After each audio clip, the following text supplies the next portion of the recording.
Alright, quick question. What's your favorite Patrick Star moment of all time? I have an experiment I want to do. So I really wanted to like the Patrick Star Show. I've spoken about how much I like Lost in Couch, and that's not the only episode. I also like Star Wars, and I would like to get around to that sometime. And I already vibe a lot better with the Patrick Star Show than Camp Coral, but there's a looming issue I want to discuss that I haven't really gotten a chance to dive into yet. This is part 2, by the way, of a 2-part series where I talk about what I've grown to like and dislike about the Patrick Star Show. The first part should be somewhere in the card or pinned comment below.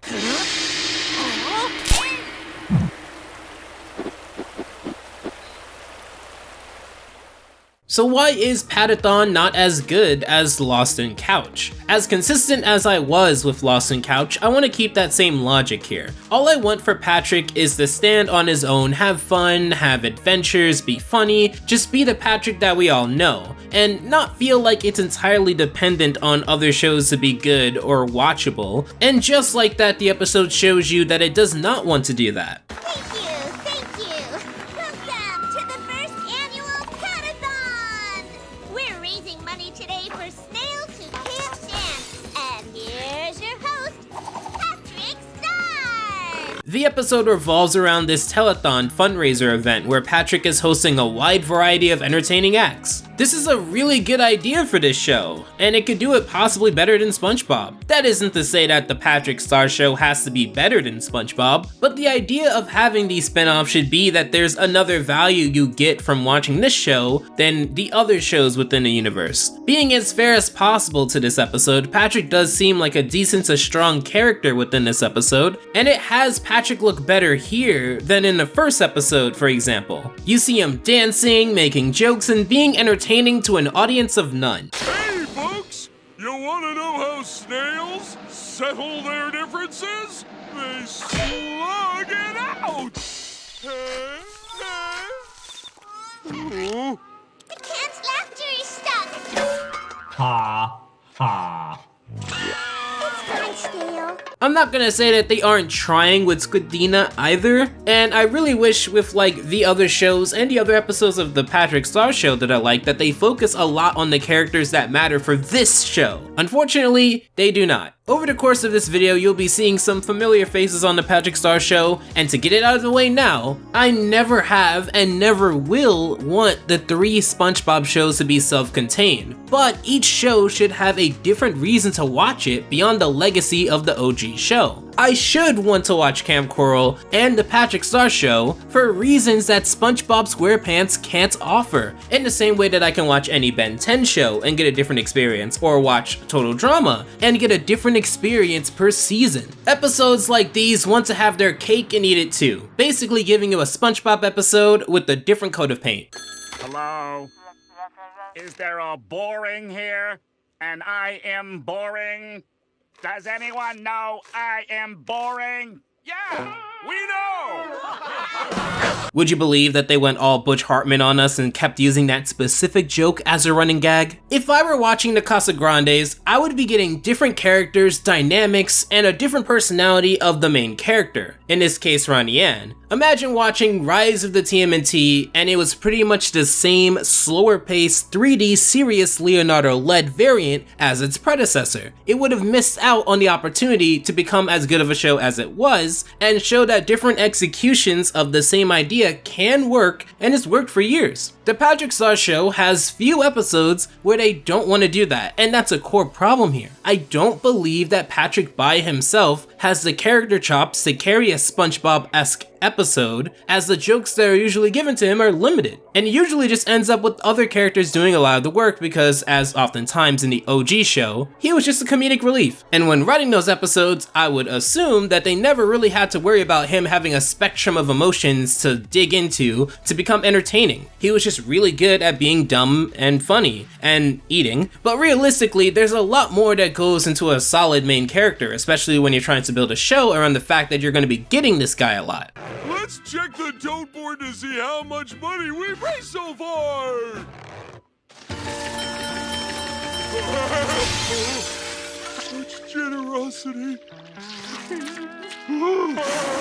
And once again, to reiterate, he's great at being dumb funny. And look, you don't have to believe me, go back to the Goofy Newbie review I did, where I asked everyone to quote their favorite Patrick Star line. And this isn't to say that with episodes like No Hat for Pat or Big Pink Loser, for example, that they weren't great Patrick-centric episodes that dealt with another side of Patrick, but they weren't the most common portrayals of Patrick, is what I'm trying to say, as it wasn't necessary to have a second SpongeBob within the show. Here, given that Patrick is trying to be a main character in his own show, this episode does struggle with giving Patrick material to work with over the 11 minutes, and resorts to the one thing that's always going to work short term for the show, but not work long term for the show, which is bringing out characters we know. Sometimes, like with this next scene where Perch Perkins is just being the reporter for Patrick's grandfather, it was an okay scene. However, that's not the characters I'm referring to here. Say hello to Gary, the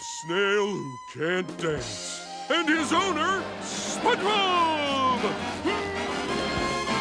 Thank you, Mr. Star. And they try to mitigate it by having SpongeBob act more docile and shy, and give more room to Patrick to shine, quote unquote. However, SpongeBob, Squidward, and Gary shouldn't be taking up as much, if not more time and jokes combined than Patrick within this episode of his own show. That's not even counting another person who will be coming into this episode with running jokes later on. The reason why I think this can be harmful to the show over time is because it won't give any new viewers reasons to watch this show over SpongeBob, the show that has the bigger name presence and built-in audience and loyalty and legacy. Rather than creating spin-off shows that actually have their own value and purpose so that they can scratch different itches that such a large fan base would want, you're actually diluting the experience of watching SpongeBob, because now I'm watching essentially the same thing 3 times, and in today's environment, no one really has the time for that. I could just watch one show and get the same entertainment out of it. I remember back in the days of watching wrestling in the mid-2000s, if I watched SmackDown or Raw, it is the same wrestling core, but there's different wrestlers and storylines, so you're scratching different itches. I would imagine it's the same if you watch Marvel shows, for example, you know, different leads and different itches scratched. It's a very simple concept, and it still applies to kids. Dirty laundry time! Mom! Doing a show! And I'm doing the laundry. Come on, off with your dirty shorts. Oh. I do want to slightly walk back a complaint I had in my Lost in Couch review around Patrick's parents. In retrospect, Nickelodeon today doesn't seem to want to build parents to be that important and really focus in on kid characters, so it is understandable as to why we don't get a lot of development with them. Personally, I would raise Greg Universe or Nicole Watterson as prime examples of adult or parent characters that children can enjoy, but let's put that argument aside. The reason I say I slightly walk back the complaint is that even if that were the case, that you wouldn't want to focus on the parents as much, Squidina hasn't really gotten any meaningful character development that isn't anything more than being a producer for Patrick, and we could see new kid characters here. Show me the neighbors, show me Patrick's other friends his age. Does he go to school? Does he have a rival kid who has a show? So far in many episodes, it's either his intentionally underdeveloped parents and grandfather, his underdeveloped sister, or characters that were developed before this show existed. You see the problem here? After Patrick's mom gives us a loop of her dancing as an animated dance scene is masked onto her back, we get this. Master, I'd like to pledge so the snails can dance. With what? You don't have anything because I don't pay you. Hardcore has been saving things from the doctor's floor. Miraculously, we haven't gotten too many of these scenes here where it's not Plankton and Patrick, but Dr. Plankenstein and Pat Gore in the episodes I've covered. But getting around to it, it's exactly what you would expect with Plankton, Patrick, and later, not SpongeBob, but Sponge Monster. Oh, scary. Pat Gore says something dumb, Dr. Plankenstein only wants to do it for evil reasons, and they use a rotary phone joke because we love to use the it's just for kids argument when it's something bad, but then hand wave the times where they're clearly not making a joke just for kids when it's stuff like this because, oh no, that's being cultured. This whole scene is filler, just like when Lost on the Couch had that extended vacation infomercial or whatever. The fact that you have to fill out this show only proves my point that Patrick and his family can't fill out 11 minutes without trucking out characters that were built up over 20 years ago. And speaking of characters that were built up 20 years ago, Hold everything! Start the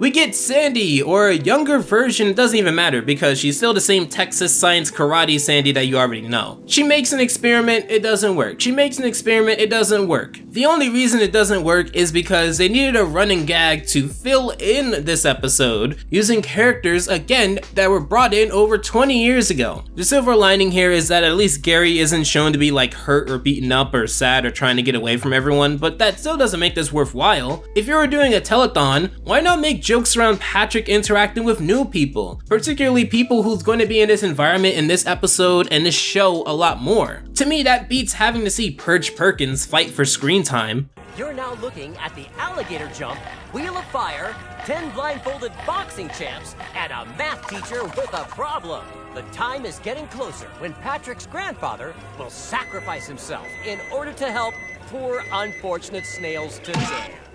What's this about snails? So let's really take a step back and look at what we've gotten so far. We get very little of Squidina and very little of Patrick's mother. Patrick is here, but is generally used to connect segments with other people together. Most of this has just been Squidward answering the phone, Pat Gore, and Dr. Plankenstein, Perch Perkins with Patrick's grandfather, and Sandy, Gary, and SpongeBob. I think this is where the episode kind of becomes self-aware of that and decides to crank up the knob on repeating it. We get another joke revolving around Squidward getting pranked call, which by the way, was funnier when the Simpsons did it, but also contributes absolutely nothing to this episode beyond we need Squidward to be crapped on to pad time. Because you can't have a good SpongeBob episode without a butt monkey, right? We get another failed Sandy experiment, which shows how much screen time was given to characters who aren't in the title of the show. And even the Perch Perkins and Patrick's grandfather thing goes nowhere, as Patrick ends up doing the grand finale anyway, which is this episode's animated action segment.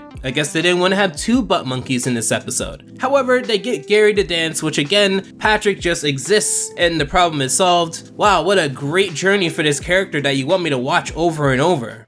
I did it, y'all! I found the cure! I call it the tap spray!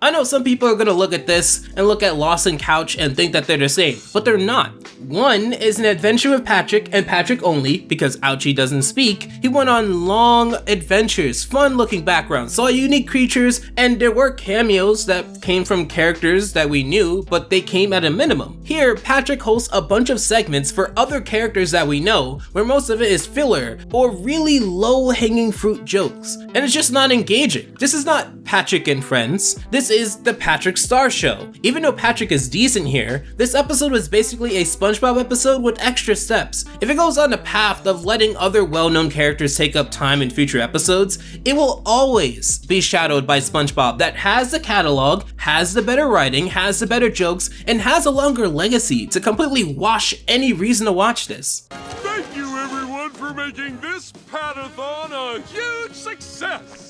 All right, listen up. I've got a message here from a Mia Dumbbell. Can someone please call Mia Dumbbell? And I guess I'm the dumbbell for wanting to watch a show revolve around the main character of the title of the show. And before you raise the point that season 1 of SpongeBob had episodes that did not revolve mainly around SpongeBob, look at the first season there and tell me how in any way the execution of him being at the forefront is the same as this. There is no episode in season 1 that's like this. That's just not true. Padathon shows a habit of throwing these other characters that we know back into the mix, rather than challenging themselves to make a strong main or major character set for this show that doesn't need to rely on using jokes from the other shows. Once again, that just dilutes the experience of wanting to watch them all, because you're just watching the same thing 3 different times in 3 different paints. If SpongeBob wants to build a universe, then as the analogy goes, start working on other planets and other stars. Until then, thank you so much for watching.